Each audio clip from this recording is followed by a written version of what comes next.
Hello, welcome students. So today we are going to discuss chemical equilibrium part 2। आज हम chemical equilibrium का part 2 शुरू करने वाले हैं।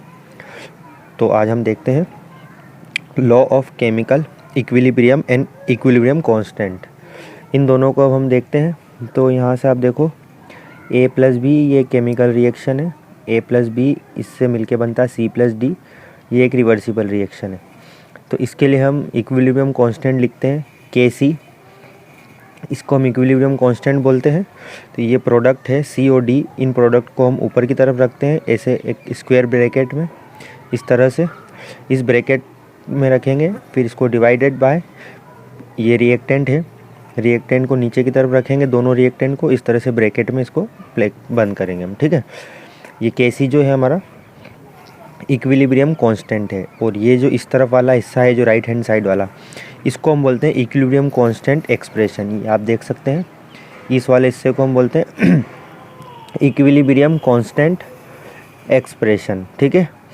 तो ये जो इक्विलिब्रियम कांस्टेंट एक्सप्रेशन है, इसको हम also known as the law of mass action, इसको मास एक्शन के नाम से भी जानते हैं।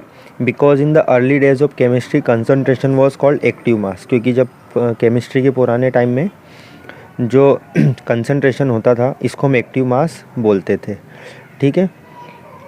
तो एक्टिव मास कॉन्सेप्ट क्या है?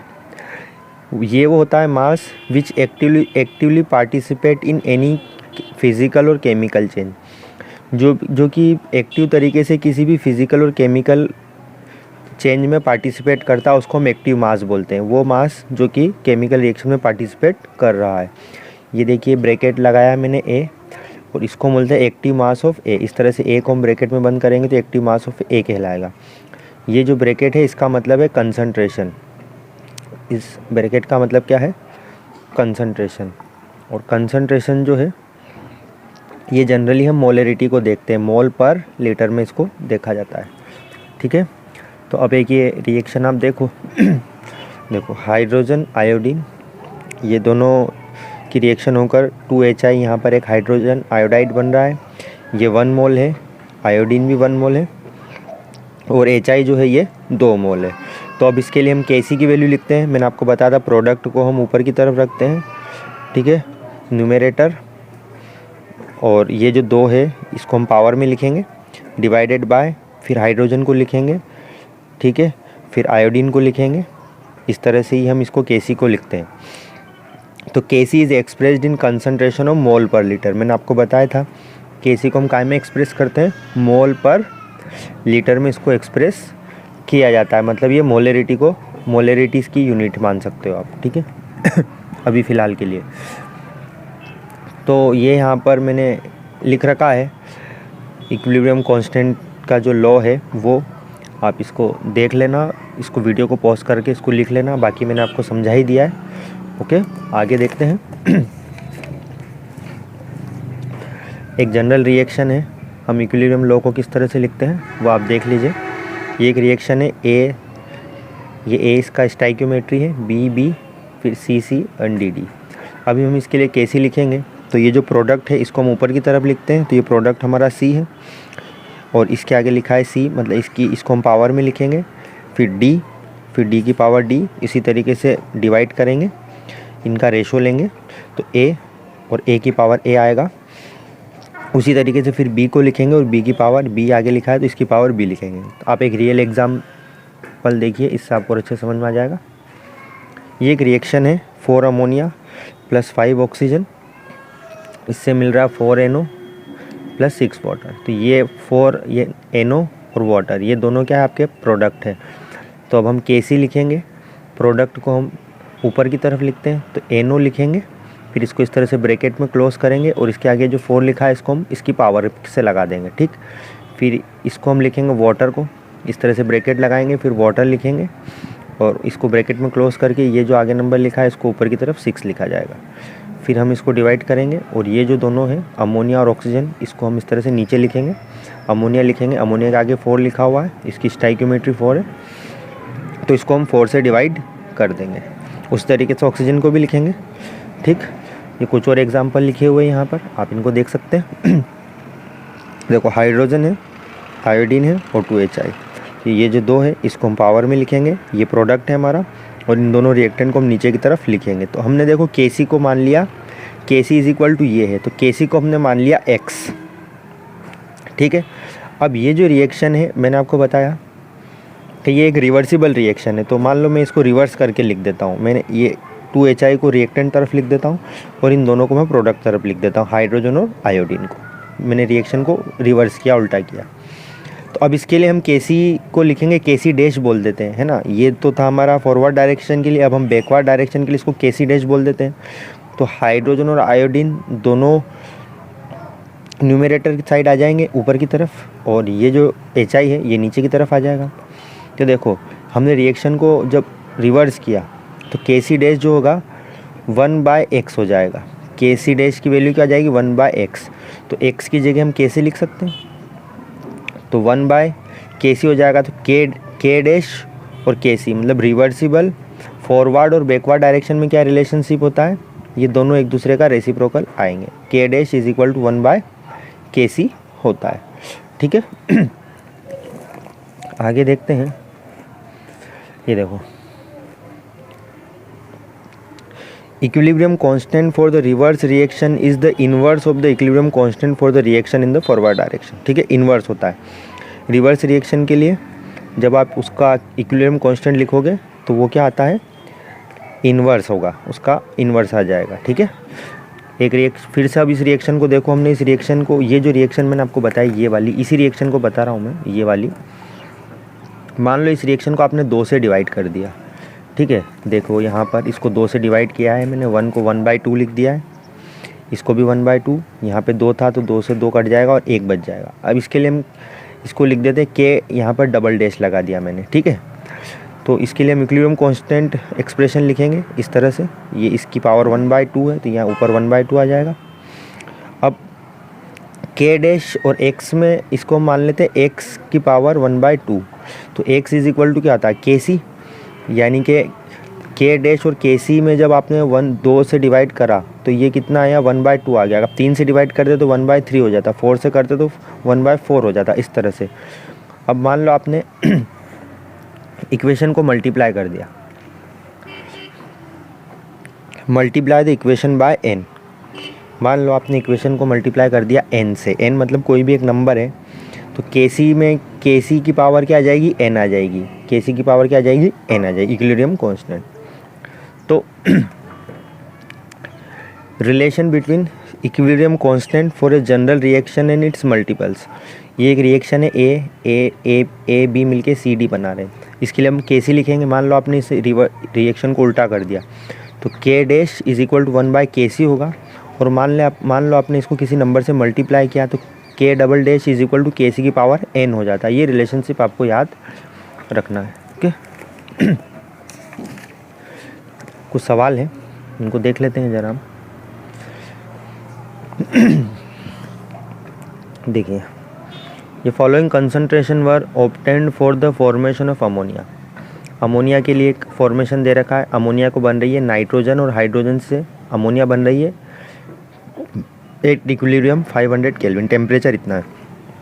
देखो ये ब्रैकेट का मतलब मैंने बताया था, ये कंसंट्रेशन है, तो नाइट्रोजन का कंसंट्रेशन इतना है, हाइड्रोजन का कंसंट्रेशन अप्रोक्सीमेट इतना है, मतलब इतना है, और अमोनिया का कंसंट्रेशन इतना है, ठीक। ये आपको कैलकुलेट करना इक्विलिब्रियम कांस्टेंट। तो इक्विलिब्रियम कांस्टेंट कैलकुलेट करते हैं हम, सबसे पहले रिएक्शन लिखनी पड़ेगी आपको। उसने बोला है कि नाइट्रोजन और हाइड्रोजन मिलकर अमोनिया बनाते हैं, ठीक है। तो नाइट्रोजन और हाइड्रोजन मिलकर अमोनिया बना रहे हैं, ओके। तो अब आप इसके लिए इसको रिएक्शन को एक और ध्यान रखें, ये रिएक्शन बैलेंस होना चाहिए, अगर बैलेंस नहीं है तो फिर वो आप उसको Kc को नहीं लिख पाओगे, ठीक है। तो देखो Kc इज इक्वल टू, ये अमोनिया ऊपर की तरफ लिखेंगे, ब्रैकेट में बंद करेंगे, इसके आगे 2 है तो इसकी पावर 2 लगा देंगे। उस तरीके से नाइट्रोजन लिखेंगे नीचे की तरफ, और हाइड्रोजन लिखेंगे, इसके आगे 3 है तो इसकी पावर 3 लगाई जाएगी। देखो इस ब्रैकेट, ये कंसंट्रेशन ऑफ अमोनिया दे रखा है, वैल्यू क्वेश्चन में ये 1.2 × 10⁻², यहाँ पे लिख देंगे, और इसकी पावर 2 है तो इसको 2 बार लिख देंगे। नाइट्रोजन का कंसंट्रेशन भी क्वेश्चन में दिया हुआ है ये, तो नाइट्रोजन का कंसंट्रेशन इतना लिखेंगे, इसकी पावर 1 ही है तो इसको एक ही बार। हाइड्रोजन का कंसंट्रेशन ये भी क्वेश्चन में दिया हुआ है, ये इसको नीचे की तरफ लिखेंगे, इसकी पावर 3 लगा देंगे और फिर इसको पूरे को सोल्व कर लेंगे, मल्टीप्लाई डिवाइड करके जैसे भी करना है इसको सोल्व कर लेंगे। तो आप देखो सोल्व करने पर Kc की वैल्यू अप्रोक्सीमेटली ये कुछ आ जाएगी इतनी, ठीक। उसी तरीके से एक क्वेश्चन और देख लेते हैं। देखिए, at equilibrium the concentration of nitrogen, nitrogen का कंसंट्रेशन इतना है, ऑक्सीजन का कंसंट्रेशन इतना है और NO जो है नाइट्रिक ऑक्साइड, इसका कंसंट्रेशन कुछ इतना है। In a sealed vessel at 800 kelvin, what will be the Kc for the reaction. ये रिएक्शन लिखी हुई है, इस रिएक्शन के लिए आपको Kc की वैल्यू कैलकुलेट करना है। ये M का मतलब है मोलर, मोलर मतलब मोलरिटी, ठीक। तो सबसे पहले हम Kc लिखेंगे, ये देखिए ये है Kc, इस तरह से लिखेंगे NO इसकी पावर 2, फिर नाइट्रोजन, फिर ऑक्सीजन। NO की वैल्यू क्वेश्चन में दी हुई है, उसको यहाँ पुट करेंगे, इसकी पावर 2 है। नाइट्रोजन की वैल्यू पुट करेंगे, देन ऑक्सीजन की वैल्यू पुट करेंगे और इस पूरे को सॉल्व कर लेंगे। तो हमारा आंसर आ जाएगा 0.622, यह आएगी आपके पास में Kc की वैल्यू, ठीक है। तो अभी आपने देखा कि हम इक्विलिब्रियम कांस्टेंट को किस तरह से कैलकुलेट कर सकते हैं, ठीक है। आगे बढ़ते हैं। अब आप देखो हमारा है होमोजीनियस इक्विलिब्रिया। होमोजीनियस इक्विलिब्रिया किसको बोलते हैं, इसको समझते हैं। ये एक रिएक्शन आप देखो, नाइट्रोजन है, ये G फॉर गैस, हाइड्रोजन ये गैस और यहाँ पे अमोनिया ये भी गैस। तो आप देखोगे नाइट्रोजन, हाइड्रोजन और अमोनिया ये सभी गैस फॉर्म में, ये सभी एक सिंगल फेज़ में, फेज़ मतलब सॉलिड, लिक्विड और गैस। तो ये एक सिंगल फॉर्म में है, गैस गैस गैस, या लिक्विड लिक्विड लिक्विड हो, या सॉलिड सॉलिड सॉलिड हो, ऐसा। तो जब वो एक सिंगल फेज़ में हो कोई रिएक्शन तो उसको हम होमोजीनियस इक्विलिब्रिया बोलते हैं। एक रिएक्शन और आप देख सकते हो, आयरन 3+, यहाँ पे एक्वस लिखा है, मतलब ये वाटर में डिज़ोल्व है। HCN थायोसाइनेट एक्वस, ये भी वाटर में डिज़ोल्व है। FeSCN2+, एक्वस, ये भी वाटर में डिज़ोल्व है। कहने का मतलब है कि ये सभी वाटर में डिज़ोल्व है, तो यहाँ पर इन सब का फेज़ भी क्या है, सेम है। तो इसी को हम होमोजीनियस इक्विलिब्रिया बोलेंगे। सो होमोजीनियस इक्विलिब्रिया किसको बोलते हैं, all the reactant and product are in the same phase. जितने भी रिएक्टेंट और प्रोडक्ट है वो सभी क्या होते हैं, एक ही सिंगल फेज़ में होते हैं, ठीक है। अब देखते हैं आगे फिर से, equilibrium constant in gaseous system. Gas system में इक्विलिब्रियम कांस्टेंट किस तरह से होगा वो देखते हैं। तो आपको पता ही होगा आइडियल गैस इक्वेशन होती है PV = nRT। अब यहाँ से हम V को इस तरफ लाते हैं तो P = n/V, ये V इन तीनों इधर आ जाएगा तो n/V RT, nRT/V divided by V।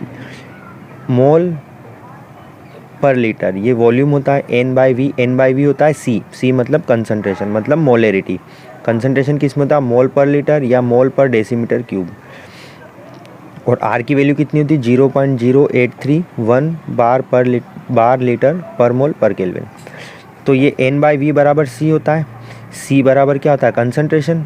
तो हम ये इस ब्रैकेट का मतलब भी कंसंट्रेशन होता है। हम बात किसकी कर रहे हैं, गैस की, तो मैंने गैस लिख दिया। तो देखो प्रेशर जो है ये डायरेक्टली प्रोपोर्शनल है गैस के, मतलब गैस के कंसंट्रेशन के। अगर गैस का कंसंट्रेशन बढ़ेगा, कब बढ़ेगा, जब प्रेशर बढ़ता है। जब डायरेक्ट प्रोपोर्शनल होता है तो एक चीज़ बढ़ती है तो दूसरी भी बढ़ती है। तो प्रेशर जो है डायरेक्टली प्रोपोर्शनल है गैस के कंसंट्रेशन के, ठीक है। अब देखो ये एक रिएक्शन मैंने लिखी यहाँ पर, हाइड्रोजन प्लस आयोडीन, इससे मिलके बन रहा है 2HI। मैंने Kc लिखा है यहाँ पर, इसको इस तरह से लिखेंगे, concentration of HI power 2 hydrogen and then concentration of iodine. अब मैं अगर Kc ना लिख के Kp लिखूँ तो इसको Kp, P फॉर प्रेशर, इसको Kp बोल देता हूँ। PHI इसकी पावर 2, यहाँ पर कंसंट्रेशन ब्रैकेट में लिखा था, अब मैंने यहाँ पे PHI लिख दिया सिंपल। फिर आयोडीन का प्रेशर लिखेंगे, देन हाइड्रोजन का प्रेशर लिखेंगे। तो further since pressure of HI ये पार्शियल प्रेशर है, P for partial pressure of HI, वहाँ पे G था, अब मैंने लिखा है HI क्योंकि एक गैस ये है, और RT। फिर हाई प्रेशर ऑफ आयोडीन लिखा, फिर concentration of iodine and then RT, फिर pressure of iodine, then concentration of hydrogen and then RT, ये पार्शियल प्रेशर है। अब मैं Kp की वैल्यू लिखता हूँ, Kp इज इक्वल टू ये होता है, और प्रेशर ऑफ HI की वैल्यू कितनी है ये, तो इस PHI की जगह मैं ये वैल्यू पुट कर देता हूँ। तो प्रेशर ऑफ इस कंसनट्रेशन इसकी पावर 2 और इस RT की पावर भी 2 आ जाएगी क्योंकि इस पूरे की पावर 2 है। प्रेशर ऑफ आयोडीन लिखेंगे तो प्रेशर ऑफ आयोडीन PI, ये PI जो है ना, P हाइड्रोजन की जगह ये पूरी वैल्यू लिख सकते हैं, तो इसकी जगह हम ये लिख देंगे, और इस P हाइड्रोजन की जगह P आयोडीन की जगह हम ये लिख देंगे, ठीक है। तो अब देखो, तो Kp इज इक्वल टू क्या आ जाएगा, ये RT की पावर 2 है, तो ये RT की पावर 2 से ये RT की पावर 2 कैंसिल, ये है ना RT इधर एक बार है और एक बार इधर है, इसकी पावर 2 हो जाएगी, तो ये 2 पावर से 2 पावर कैंसिल। तो Kp इज इक्वल टू ये वैल्यू आ जाएगी HI की power 2, concentration of hydrogen and concentration of iodine. तो देखो ये पूरा इस पूरे को क्या बोलते हैं, हम Kc बोलते हैं। ये देखो यहाँ पे अभी हमने निकाला था, ये रहा ये Kc, ये इस पूरे की जगह इस Kc बोलते हैं हम, तो हमने यहाँ पर इस पूरे की जगह हमने Kc लिख दिया। Kp is equal to Kc आ गया इस रिएक्शन के लिए, Kp is equal to Kc।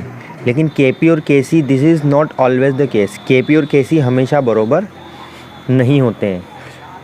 तो Kp और Kc में रिलेशनशिप हम कैसे देखें कि Kp और Kc में क्या रिलेशनशिप होता है। तो अब हम देखते हैं, आपके पास एक जनरल रिएक्शन है, ठीक है।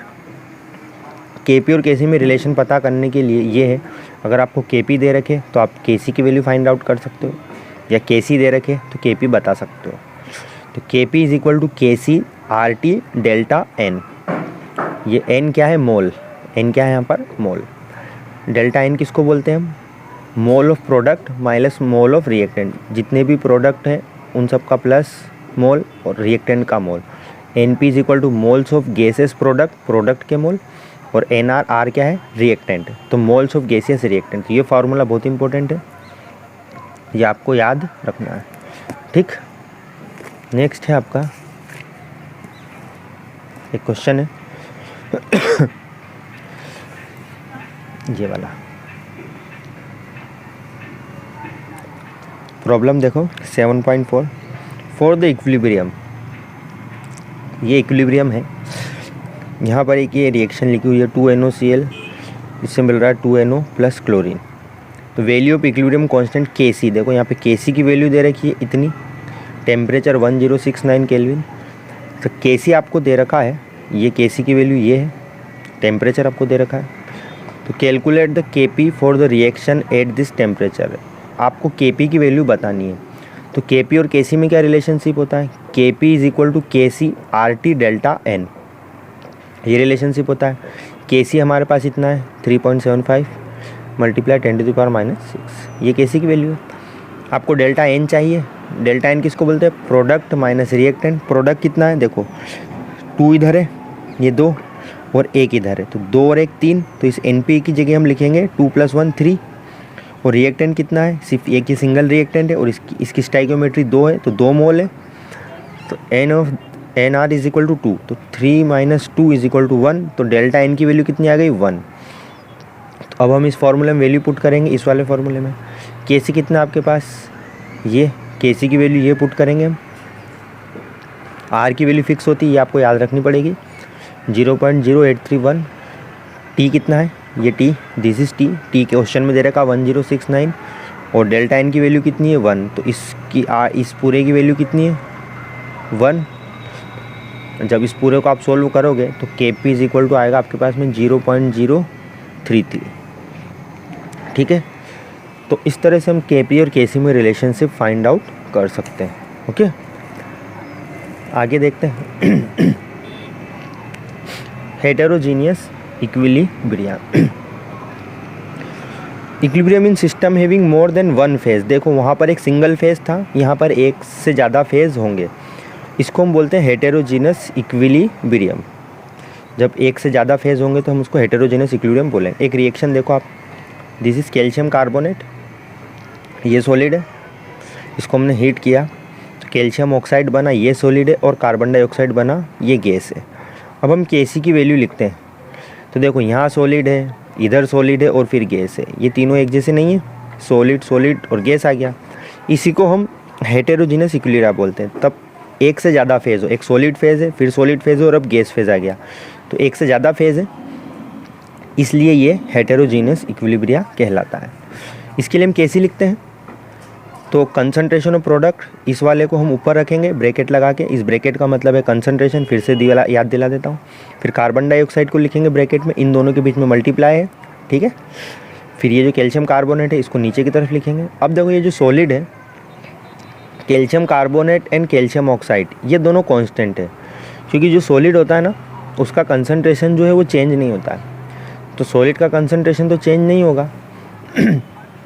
तो हमको ये कैल्शियम ऑक्साइड सॉलिड और कैल्शियम कार्बोनेट इन दोनों को लिखने की ज़रूरत नहीं है, इसको हम इग्नोर कर देंगे, इसकी जगह 1 1 आ जाएगा।